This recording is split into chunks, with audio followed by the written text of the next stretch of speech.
Hey everybody, it's been a while since I've posted a video. I've posted a few over on Patreon, but they have been largely content free, just little slice of life, reporting on gardening efforts, that sort of thing. But man, what a week. What a week. So, I'm a little fuzzy on the exact chronology, but about the same time, as I recall, on the same day, George Floyd was getting killed by police in Minneapolis, and there's an encounter in the park between Amy Cooper and Christian Cooper, a white woman who called the police on a black man. He filmed the incident very strategically and got his sister's help in figuring out, how to get it to go viral. And he bragged on Facebook about how he had dog treats in his pocket. He had prepared for this encounter. He didn't know it would be with Amy Cooper. He just knew that he was going to a place where people were likely to be, letting their dogs run off leash, and he disapproves.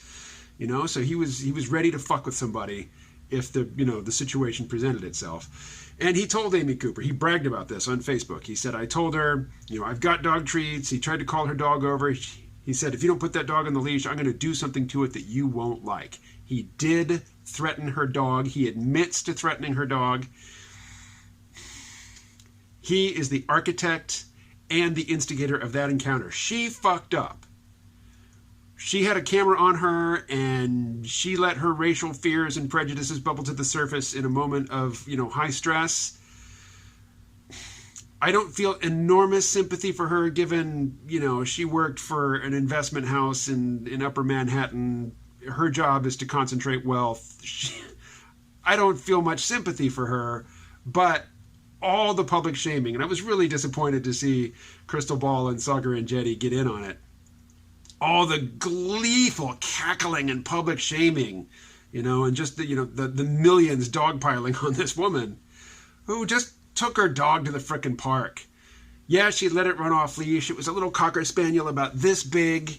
It wasn't a threat to anybody. The justifications I've heard for throwing her to the wolves were, well, there are protected plants in that part of the park, and the dog might have run on them. Okay, yeah. Like, you would endorse that, you would say that the punishment fits the crime if it weren't a black-on-white thing? Blah. Anyway, while that's happening, police are murdering a man in Minneapolis, rightly, the man's community and, people all over the country are furious because this is not a one-off thing. It happens all the frickin' time. So, yeah, the anger is justified, but you have mostly black people in a mostly black neighborhood coming out, for a peaceful protest, and then you get the white shitheads in the black bloc uniforms coming in from elsewhere and breaking windows and turning a nonviolent protest into a riot. They may not get a paycheck from the police, but they are doing the police's work. Antifa and all the young kids who, I get it. It's exciting to dress up in black and go out and throw things and break things and hurt people and, confront the police when it's convenient.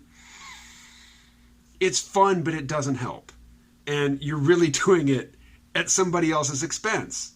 So, nasty, ugly stuff. I mean, just scrolling through Twitter is just a curated, just a cornucopia of police misconduct and asshole misconduct. Just rando assholes seeing an opportunity to get in there and get violent and make a bad situation worse, but have a bunch of fun in the process.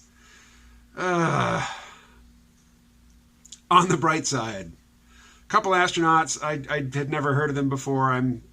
I like space, but I'm not an astronaut fanboy.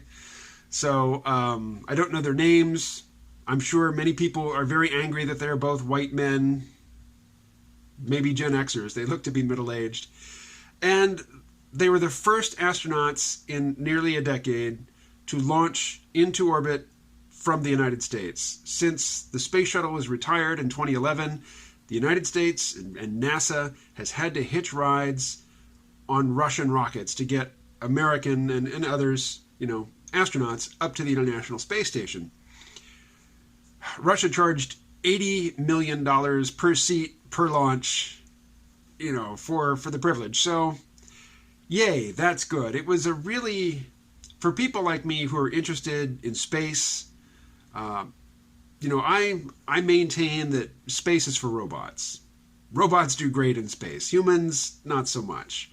But artificial intelligence is limited. It is brittle. It is very good for some things. It's not good for others. I understand there is a need to have people in space, but I think there's also a psychological desire to project ourselves, into these roles away from the planet. And it's much easier to do that with a human astronaut than it is with a machine that doesn't look remotely human, doesn't have a face, doesn't have any sort of personality. It's basically just a bunch of, testing apparatus bundled together on a thing that is flying through space with some solar panels and, maybe some nuclear material on board.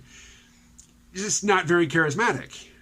Some of the rovers, like the Mars rovers, they're charismatic, but space probes for the most part are not charismatic. And yeah, so great. People. Sending people to the moon, going to be there in the next 4 years. I mean, there's no reason why it has to be, before Donald Trump leaves office, other than Donald Trump's own desire for his own glory. There's no need to rush that. There's no vital deadline. If we don't get to the moon by such and such a date, everything falls apart. No, there's plenty of time for that. I'm happy to see things moving again. When I was a baby, the big stuff was happening. The moon landing, the multiple moon landings. I mean, all the early space race stuff either came just before I was born or just after. And then, from the late 70s on, like all my high school years, post-high school, junior high, I mean, for most of my school-age years, I was interested in space, but there was nothing but the space shuttle, which is a neat accomplishment, but it just goes up to low Earth orbit. That's where space starts. That's not in space. That's like inching up to the threshold to space. And we backed away from, all the ambitious plans that we had in the Cold War. When there's no Cold War adversary, to push us to do things, we half-ass it. I mean, NASA has accomplished amazing, amazing things with their robotic probes. Meow. And we learn a lot, when a challenge of keeping humans alive in space means keeping a pocket of Earth's atmosphere, at the right pressure, with the right, the right ratio of gases. That's a feat. That is a challenge. And putting humans up there forces engineers and scientists and astronauts and ground control people, it forces them to figure out how to solve those problems, which will have all manner of future applications. That's wonderful. But I wonder if the astronauts, I mean, I know they have busy schedules and tight itineraries, but I wonder if they're seeing any of the images of people fighting with police, on the streets of their country while they're, back in space doing exciting things. But wow, what a contradiction. I guess it's not a contradiction. I mean, what a comparison. What a contrast of, things we do really well, things we do really, really poorly as a society. And protesting, I have to say, has got this vital weakness that agent provocateurs can show up and turn a peaceful protest violent like that. Works every time. I've seen many videos of black people confronting white people dressed all in black who are destroying property and saying, please stop doing this. We are going to get blamed for what you're doing. White people dressed head to toe in their black bloc, riot uniforms, spray painting Black Lives Matter on the side of a building while black people stand on and say, please don't do that. You're doing that on our behalf? Don't. We didn't ask you to. We're asking you to stop.